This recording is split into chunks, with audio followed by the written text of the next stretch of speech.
What's up, everybody? It's about that time. Plot Whitney. It's your host, Magic. And we live here at M&T Bank. As you can see, planes about to come out. Plot with me, y'all. What's going on? Yeah, Deion Sanders, prime time, bring the cornerback. Lamar Jackson, I can turn an 8 to a quarterback. Ain't what they talking about. They must have lost track. If we ain't talking about the money train, then we off track. Really sad, send a snap, put the mousetrap. Man, we got a lot to get into today. First of all, I know I ain't dropped a few videos in the last few days. That's because my asthma, it's been bothering me a lot with the season changing, and I guess with the tropical storm. And so my asthma been like real bothering me. So anyway, I'm here now. I'm back, and I'm about to bring y'all my full reaction for the Baltimore Ravens game versus the Indianapolis Colts. Of course, we know we lost that game in an overtime loss to the Colts, and it was like very disappointing. That's the first word that comes to me, disappointing, because I know that this game might come with playoff ramifications as far as we lost a conference game. Not exactly with the Colts, but just we lost a conference game. And when it comes down to tiebreakers, that's the first thing they go with other than the division.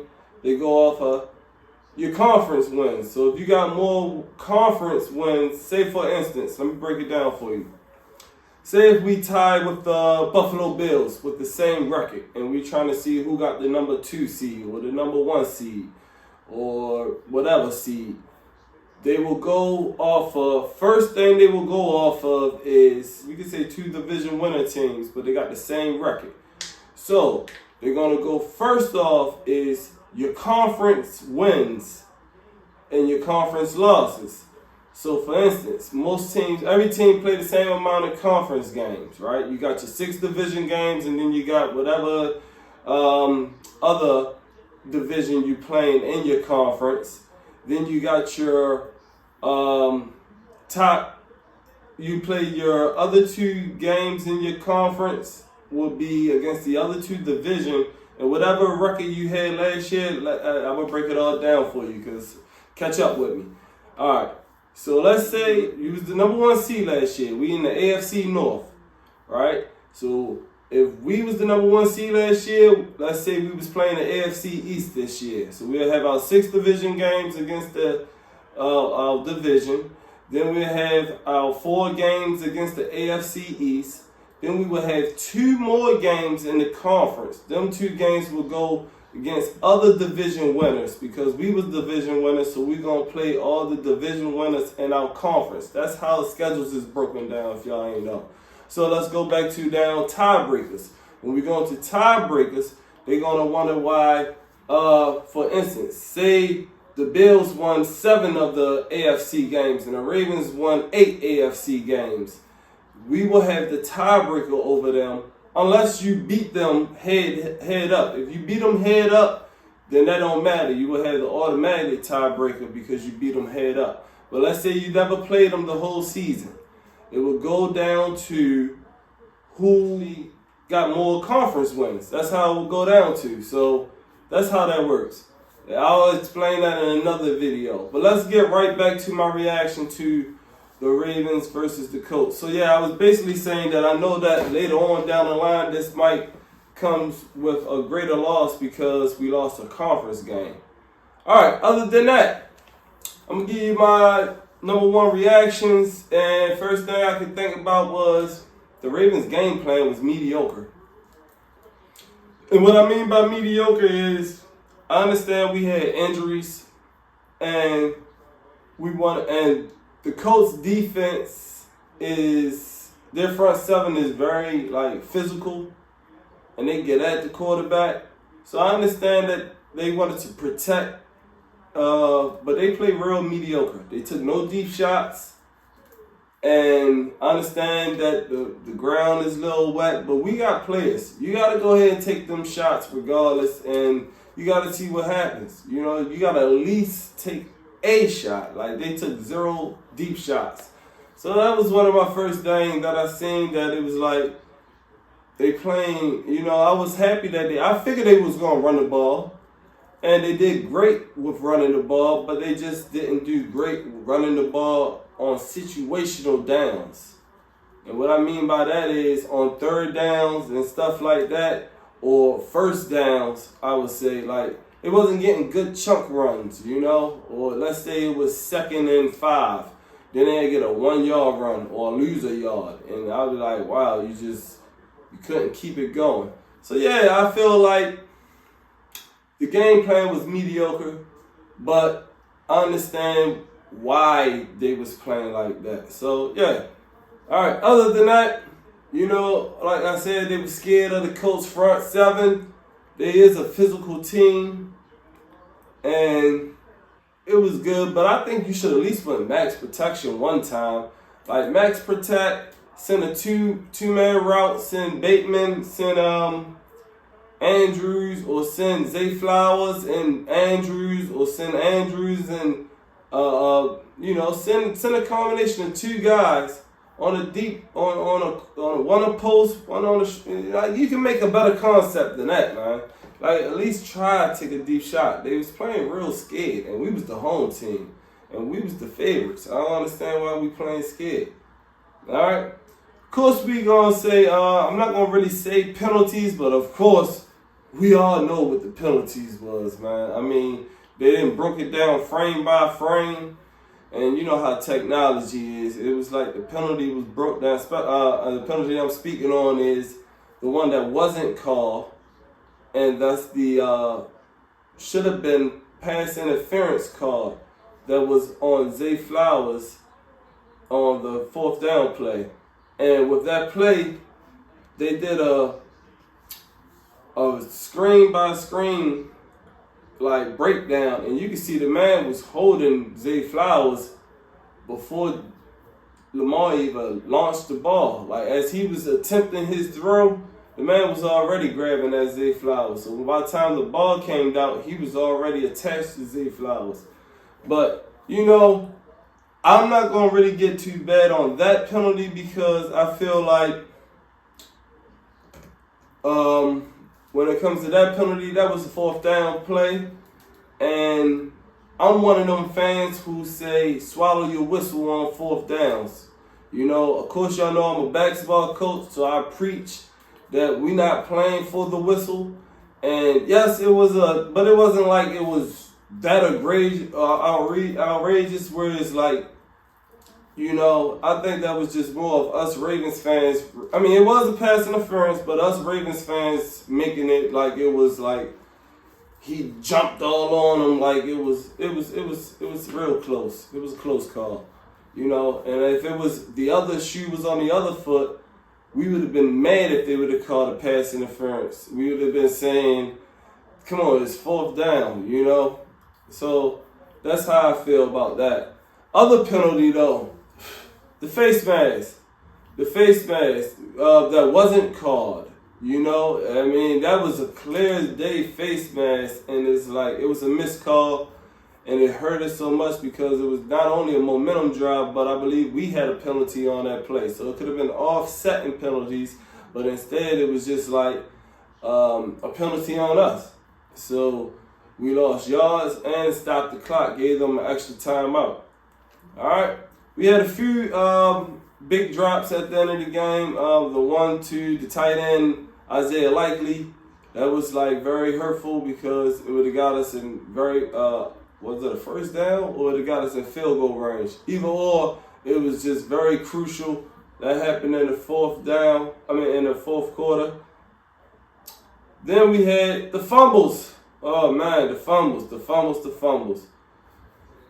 What can I start off with? Lamar Jackson fumbles. Like, even he done said it himself, he know. And, you know, I'm not the biggest Lamar Jackson fan, but I'm definitely a fan of him.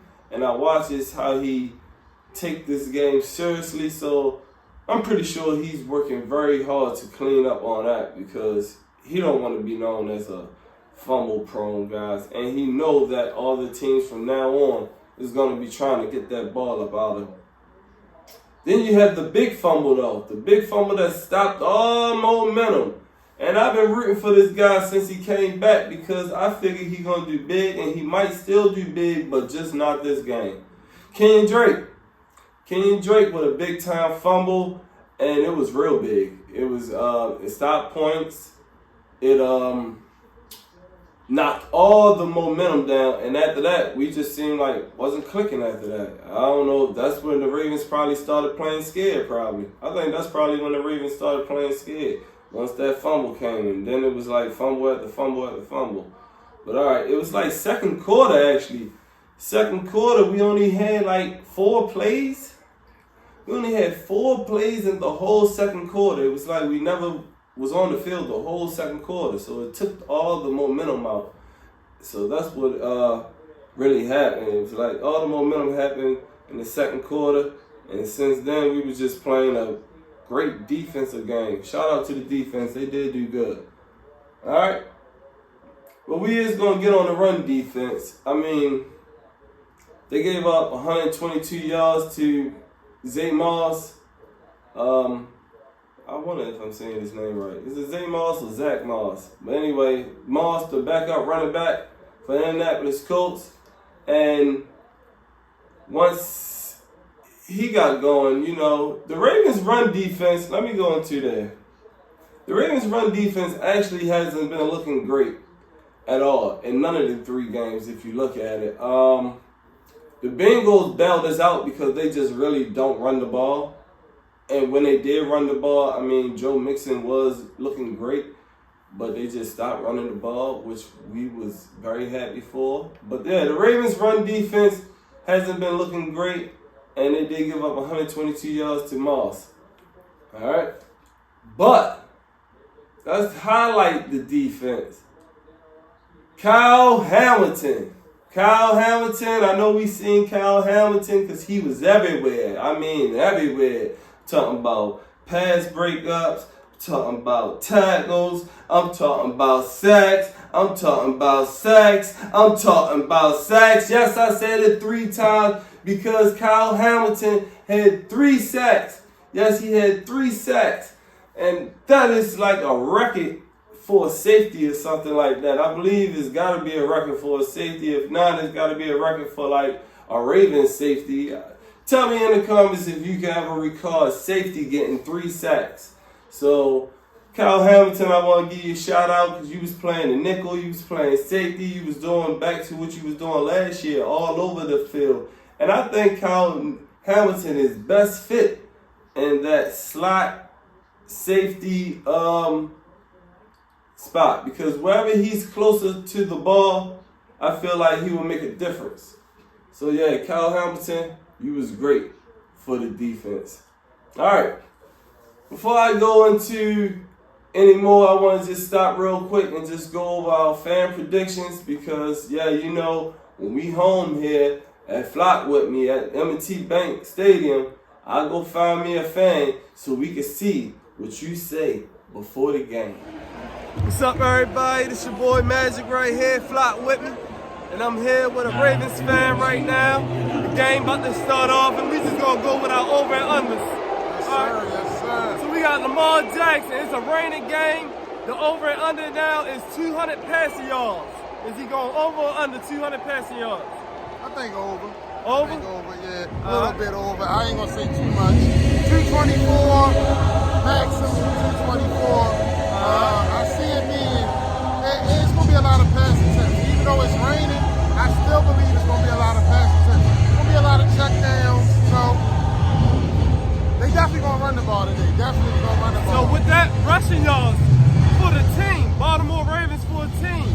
Now, this is like the #1 rushing defense. So, we're going to say rushing yards. Is they going to get over or under 85 rushing yards? Oh, shit. 85, I say 98. No more than 98 today. No more than 98. Because we already know what scheme we coming for. We already know what scheme they're going to try today. They're going to try to run the ball. We're going to stop them up, pack the front 7. They're not going nowhere. They can try east and west. They're not going nowhere, you know? All right, and last question. final score for today's game against the Colts? I'm going to say 30-10. 30-10. Mine was 33, I think, to 10. 30-10. Alright, that's cool. 30-10. Flop with me, y'all. Yeah, well, them predictions was definitely off, but not with the yardage actually, because Lamar Jackson did get over the 200 yards. He actually had 202 yards, so yeah, he just hit that over. And for the rushing yards, of course, we know the Ravens did look good running. Lamar Jackson had over 100 rushing yards himself, on his 14 attempts, not to mention his 2 touchdowns. So we definitely look good running the ball. With that being said, let's go to questions from the fans. All right, this first question is coming out, and it say, can we win with John Harbaugh? That's a great question. Yes, we can win with John Harbaugh. I believe we can win with John Harbaugh. John Harbaugh is already a proven winner. He won a Super Bowl already. Some of y'all might say, yeah, he had Ray Lewis, but Ray Lewis wasn't winning Super Bowls every year. It wasn't like he was winning Super Bowls every year. He had one Super Bowl early in his career.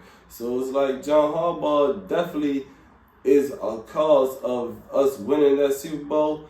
And John Harbaugh is a great coach. Now, maybe his time or his voice in Baltimore might be nearing the end, but I don't believe that. I believe that John Harbaugh is one of the best, probably top 5 to 10 coaches in the league.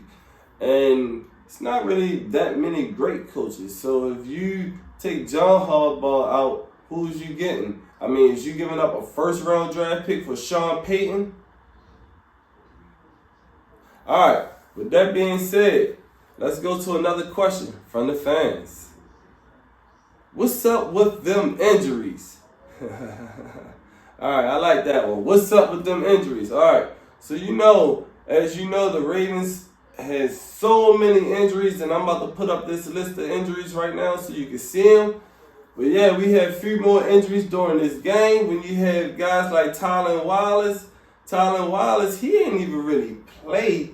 I think he only played 1 snap, and he got hurt the first snap or something like that. And it was like his hamstring. So he was out for the hamstring. We had Gus Edwards.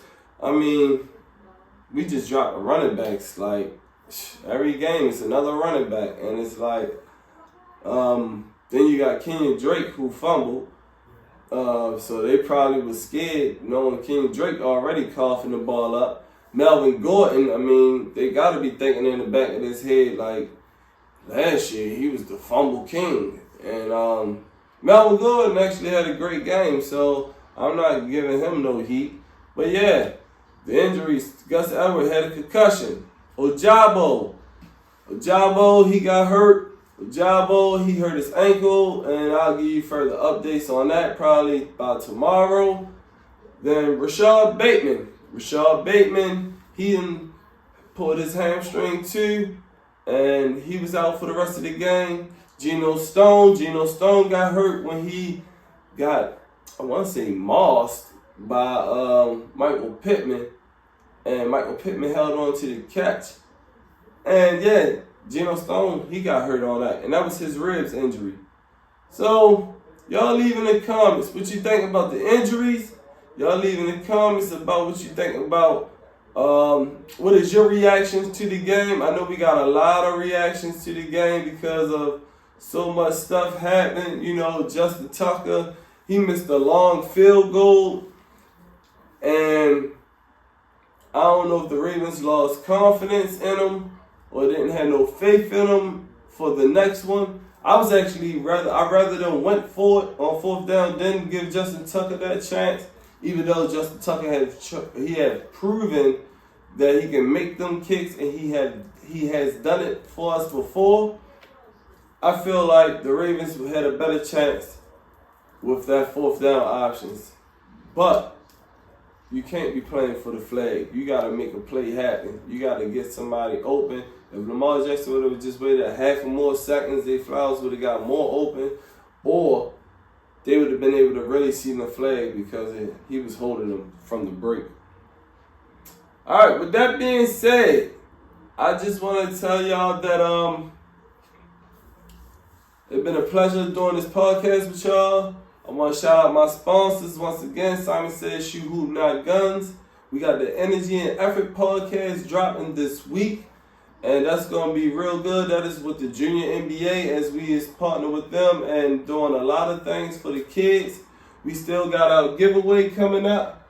Marshall Yonder Ring of Honor pen. Marshall Yonder Ring of Honor pen. Marshall Honor, he was a guard. Played with the Ravens for 2007 to 2019. He was drafted 2007. Round 3, pick 86, might I say. He was an 8-time Pro Bowler, 2-time first team All-Pro, and he was a Super Bowl champion in 2012 with the Ravens, blocking Joe Flacco. Yes, Marshall Yonder. And I'll give this pen away once any one of my videos get to 100 views.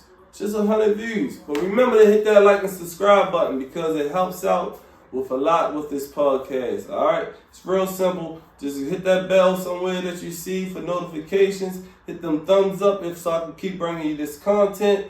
And then subscribe so that way you'll be able to see the content without forgetting that it's coming. Alright? Once again, I'm your boy Magic. Flock with me. Leave in the comments about what you think. And watch out for the video coming later on today. But I'll give you my brand new top 10 for this week. Flock with me, y'all.